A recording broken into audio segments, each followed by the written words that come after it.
qu'on est très content, puisqu'on a la chance de recevoir monsieur Arthur Rinderknecht, numéro 2 français et 27e mondial. Il est invité au Masters, au Paris Masters, et son cousin est plus connu que lui maintenant. Arthur, tu peux nous rejoindre en plateau. T'es un peu dans l'ombre là, on va te mettre dans la lumière à mes côtés. Tiens, regarde, une grande. Il est immense, mais il est beaucoup trop grand ce garçon. C'est très grand en fait, bonjour. Salut Arthur, bienvenue dans l'équipe de Choc. Juste à l'heure, hein, on dit ouais les coulisses, on n'était pas sûr que tu démarres l'émission à l'heure. Si, on est toujours à l'heure. Ah bah, nous, on était moins confiants que toi. On va évoquer toute ton actu, bien sûr, le tournoi de Paris qui arrive, ta forme, bien sûr, mais forcément, depuis cette finale de Shanghai disputée entre cousins, on associe toujours ton nom à celui de Valentin Vacherot. Est-ce qu'il y a un jour où on ne t'en parle pas ? Depuis la finale, on m'en parle beaucoup, mais bon, c'est le moment de tourner la page et puis de me concentrer sur la fin de saison. C'est la fois de trop, là, ça veut dire. Non, pas du tout, pas du tout. Non, c'est toujours avec grand plaisir. C'est mon cousin, c'est la famille. Je suis hyper content pour lui. Je suis son premier supporter depuis toujours. Je l'ai moi-même un peu drivé quand je pouvais pour l'aider. On a partagé beaucoup de moments sur le terrain et en dehors depuis tout jeune. Donc non, je suis son premier supporter et ravi pour lui. Maintenant, j'ai aussi ma carrière à moi et mes objectifs à moi. Donc voilà, cette fin de saison avec plein de belles choses. On va remontrer la une de l'équipe parce que c'est rare aussi de faire la une entre cousins. Est-ce que ça réduit un petit peu la peine de la défaite en finale d'un Masters 1000 finalement ? Parce que tu aurais perdu contre n'importe qui, tu serais archi dégoûté là. Tu as dû un petit peu kiffer au fond de toi, quoi. Disons que en temps normal, je perds en finale. Je ne suis pas ravi pour mon adversaire. Là, je le suis. Donc voilà, c'est top. On va parler de ton cousin qui dispute un tournoi en ce moment. Il a fait sa rentrée à Bâle. C'était hier, après son titre à Shanghai. Et il a perdu de peu contre Taylor Fritz, le 4e mondial. Vous allez le voir sur les images, le Monégasque en bas de l'écran avec sa casquette. Empoche la première manche, pourtant 6-4. Il a même eu 2 balles de break pour mener 3-1 dans le deuxième set. Mais l'Américain a renversé la tendance, finit par égaliser à 1-7 partout, 7-6 dans le deuxième set. Par moments, il était un peu dans le dur physiquement, Valentin Vacherot. Il s'est quand même accroché, arraché. Il a même réussi à faire douter l'Américain qui finit par s'imposer 7-5 dans le troisième set après 2h38 de jeu. Prochain rendez-vous pour Valentin Vacherot, ce sera la semaine prochaine à la Défense Arena pour le Rolex Paris Masters. Arthur, qu'est-ce que tu as pensé de son retour à la compétition après son titre à Shanghai ? Je trouve qu'il était bon, le niveau de jeu était bon. On sait à quel point Fritz est difficile à battre sur n'importe quel jour de l'année, même si peut-être qu'il n'a pas joué son meilleur match hier, il faut toujours le battre. Et là, il a réussi à s'accrocher et il a même réussi à battre Valentin sur une fin de match assez accrochée. Donc ça prouve qu'il n'est pas loin, il est toujours sur son petit nuage de l'Asie, de Shanghai. Et il est capable de battre à nouveau ces joueurs-là, même si c'est un tournoi différent, avec des conditions différentes. Et voilà, ça prouve qu'il n'a pas volé son titre, encore une fois. Des petites questions sur la cousinade ou on va sur Paris ? Ou sur autre chose, hein ? Oui, sur. Vas-y. Oui, c'est une question. Là, on n'a pas fini par contre. Arthur, Johan, C'est une question grand public, mais on vous a vu absolument extraordinaire à Wimbledon contre Zverev sur le cours le plus prestigieux du monde. Est-ce que vous n'avez pas au fond de vous l'espoir de gagner un jour un tournoi du Grand Chelem ? Parce que vous êtes un tennisman extraordinaire. Non, pour du Grand Chelem, ce n'est que. Mais parce que vous êtes tellement extraordinaire, vous êtes hors norme avec vos 4 ans aux États-Unis. Est-ce qu'au fin fond de vous, ça vous guide ? J'imagine que c'est l'objectif ultime de chaque joueur de tennis, un compétiteur qui se rapproche de plus en plus de la place de numéro 1 mondial. Évidemment, maintenant, je pense que je ne fais pas partie de ces joueurs qui peuvent, on va dire, espérer un grand chelem à l'heure actuelle, ça c'est sûr. Ah bon ? Je ne pense pas, il en faudrait quand même beaucoup. Maintenant, voilà, il y a du chemin. C'est un rêve évidemment absolu pour nous tous. Non, il y a 2 joueurs comme Carlos Alcaraz et Yannick Sinner qui à l'heure actuelle raflent tout. Donc c'est pas simple. Mais comme à Shanghai, sur quelques malentendus, une belle semaine, une belle préparation, un bon état physique et mental, il peut se passer des choses. Maintenant, évidemment, faut souligner le fait que Carlos n'était pas là. Et que Yannick a eu une défaillance, ce qui peut leur arriver aussi, comme nous tous. Donc évidemment que c'est un rêve d'enfant. C'est étonnant quand même d'avoir la lucidité, quand on est sportif de niveau, de dire c'est pas pour moi en ce moment, mais ça viendra. Maxime. À l'heure actuelle, maintenant, avec des progrès, et voilà, beaucoup de résultats et d'ambition, on réévalue les objectifs. Tu fanfaronnes pas. À l'heure actuelle, je vais pas me mettre plus haut que je ne suis. Je vais pas, comme on dit vulgairement... Mettre la charrue avant les bœufs, c'est pas vulgaire, voilà, par exemple. Ou pété plus haut que mon cul. Ah, Je l'ai j'aime dit, je suis bien. désolé, J'aime mais je suis désolé, je l'ai dit sur le plateau, mais voilà, l'équipe de choc. c'est un peu ça, quoi. Donc, Maxime. Moi, ma question qui m'obsède, c'est quel impact ça a eu ces années passées en université aux États-Unis. Je sais que là-bas, il y a une grosse culture d'équipe. Tu en as parlé pour la Coupe Davis en disant que toi, c'était quelque chose qui t'animait. Donc, il y a une grosse culture d'équipe. Il y a aussi des ambiances de cours qui sont différentes du tennis, on va dire, traditionnel. Bien sûr. Et il y a aussi un état d'esprit à l'américaine, justement, dream bigger, tout est possible, enfin tout ça. Quel impact ça a eu sur ta carrière? Déjà, ça pourrait être une question individuelle pour moi, mais c'est aussi pour Valentin, parce qu'on a partagé des années universitaires ensemble. Donc, on a été un peu formaté sur ce même état d'esprit, qui est l'équipe avant tout. Pas forcément se placer avant les autres, mais vraiment essayer de créer un collectif. Et c'est pour ça que je suis hyper attaché à l'équipe de France, à la Coupe Davis. Pour moi, c'est juste naturel de jouer pour une équipe. C'est quelque chose qui est hyper important pour moi. Mais ces années universitaires, oui, on va dire, m'ont formaté par rapport à mon état d'esprit, mes valeurs, ce que je souhaite sur le court, comment j'avance avec mon équipe. Qu'est-ce qui est différent par rapport à la France, du coup? C'est ça la question. Tu lâches la balle après quand même. Il y a du positif, il y a du négatif dans toutes les organisations, tous les pays, toutes les façons de fonctionner, dans toutes les structures. Maintenant, c'est sûr que les États-Unis sont réputés et c'est vrai que je l'ai senti pour j'ai peur de personne, on y va même si on est le petit poussé, on joue le gros, on y va, on va les battre, on sait qu'on va les battre, même si peut-être qu'on se fait écraser au bout du compte.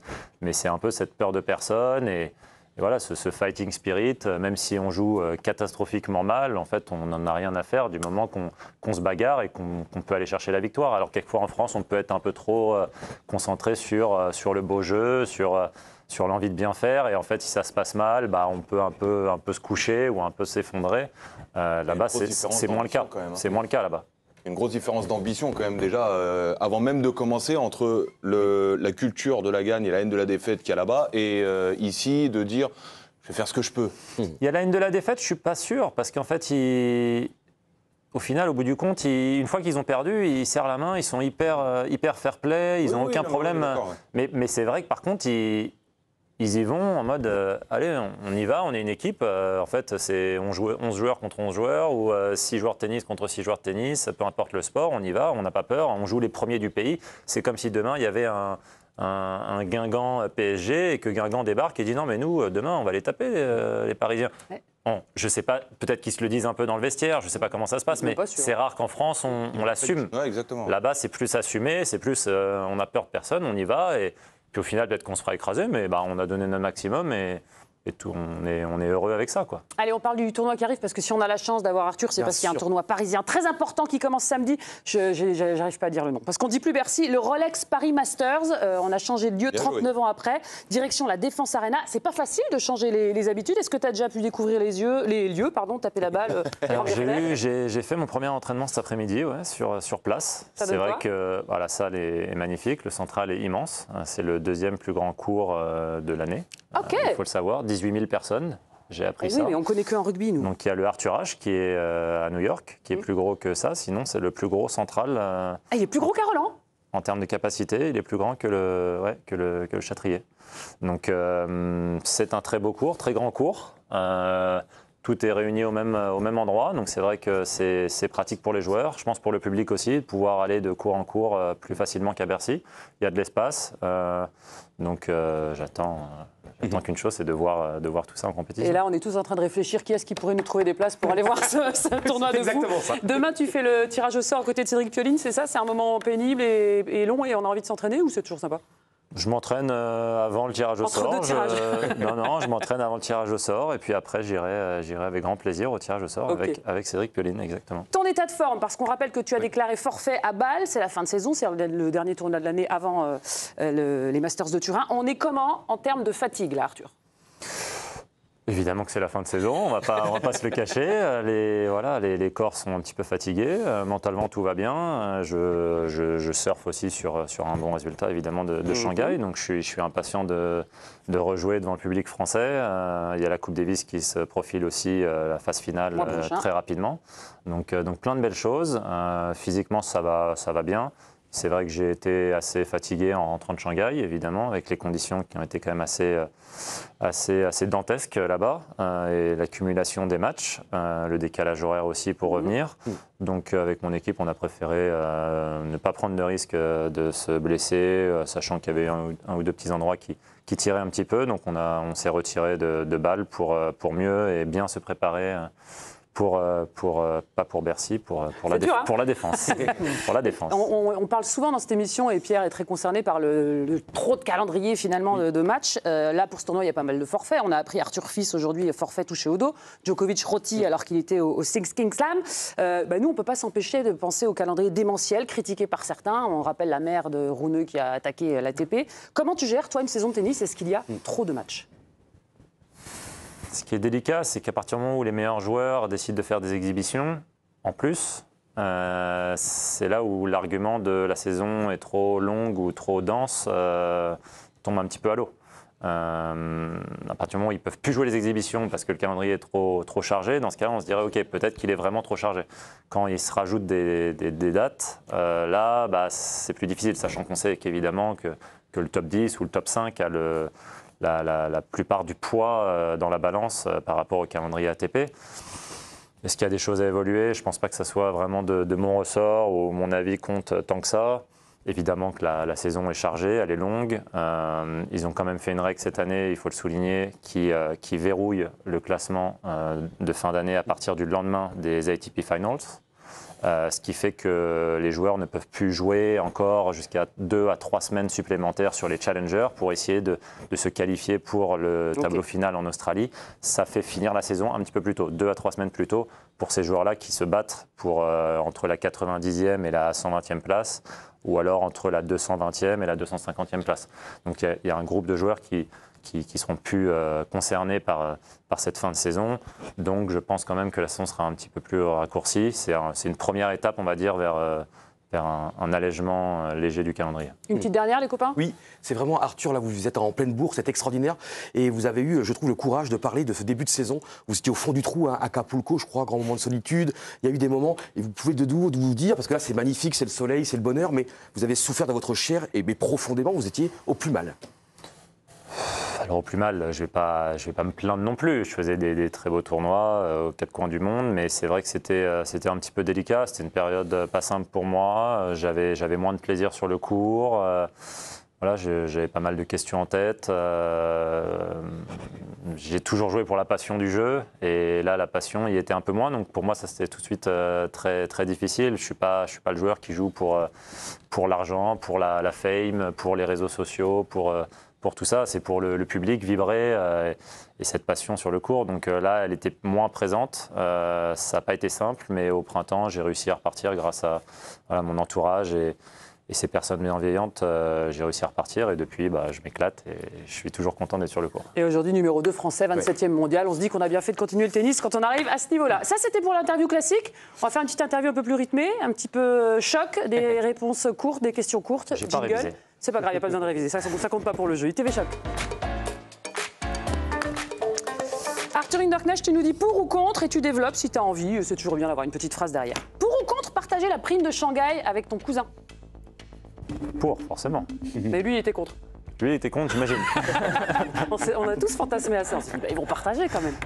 Jamais. Pas eu d'arrangement, malheureusement. Le fisc, c'est compliqué après de justifier. C'est pas simple. Pour ou contre les juges de ligne à Roland? On rappelle que c'est le dernier tournoi qui conserve ses juges de ligne. Pour. Pourquoi? Parce que je pense que c'est l'ADN du tennis d'avoir ces juges de ligne et que c'est important de les garder. Donc je suis ravi et fier que Roland Garros le fasse. Pour ou contre un abonnement au Virage Auteuil? Pour ma part. Pour ta part. Contre, parce que j'aurai pas l'occasion d'y aller tous les week-ends. Je suis supporter du PSG en Ligue des Champions, mais je suis supporter du Stade Rennais le reste du temps et j'aimerais bien les supporter en Ligue des Champions aussi. Ah ben ça faudra bosser un petit peu. Pour ou contre, Arthur, la padelmania? Il y a une hype autour du padel, nous ça nous gonfle un peu. Qu'est-ce que t'en penses toi? J'ai joué 3 fois dans ma vie. Donc je peux pas vraiment dire, j'ai pas eu le temps de développer ce plaisir du paddle pour le moment. Quand j'ai joué le lendemain, je savais plus jouer au tennis, donc pour l'instant je calme le jeu. Pour ou contre les tournois exhibitions très lucratifs? On en a parlé un peu, Six Kings Slam par exemple, j'arrive pas à le dire. Toi t'as déjà fait des gros tournois comme ça qui payent bien? Non. non, j'ai pas eu encore l'occasion d'y faire partie. Bon, si on t'invite. Oui, encore une fois, si ça peut se caler dans un programme ATP et que ça a du sens pour la performance, ou au moins que ça ne nuit pas à la performance, je pense que ça peut être intéressant. On ne va pas se cacher, il faut aussi gagner sa vie du mieux possible, on n'est pas contre. Mais encore une fois, si on participe à ces événements, derrière, on ne peut pas se plaindre du fait que le calendrier est trop chargé. Je peux poser une question.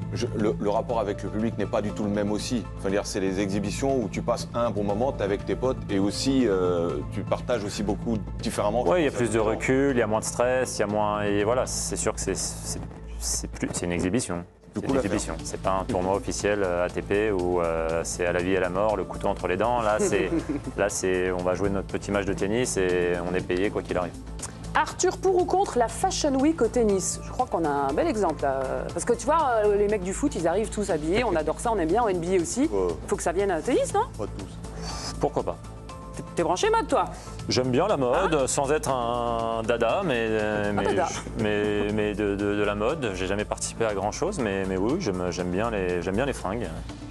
Très bien. Pour ou contre les matchs obligatoires? On rappelle, c'est 4 grands chelems, 8 ou 9 Masters 1000, 5 ATP 500. Est-ce que ça te gonfle que ce soit obligatoire? Joker. Oh, bah non, je veux savoir, moi, du coup. Mais je pense qu'il faudrait que les règles soient un petit peu assouplies lorsqu'il y a des raisons de vraiment se retirer. Exemple blessure, j'en sais rien, mariage, décès, naissance. Où je pense que là, on est quand même pénalisé alors que c'est des raisons qui sont, pour moi en tout cas, valables pour ne pas être pénalisé lorsqu'on se retire. Pour ou contre un nouveau coach à Rennes? Habib Bey sur la sellette, on va pareil. Pour les questions de qu'aller chercher, toi. C'est pas simple, hein. Bah, supporter rennais, t'as ton mot à dire?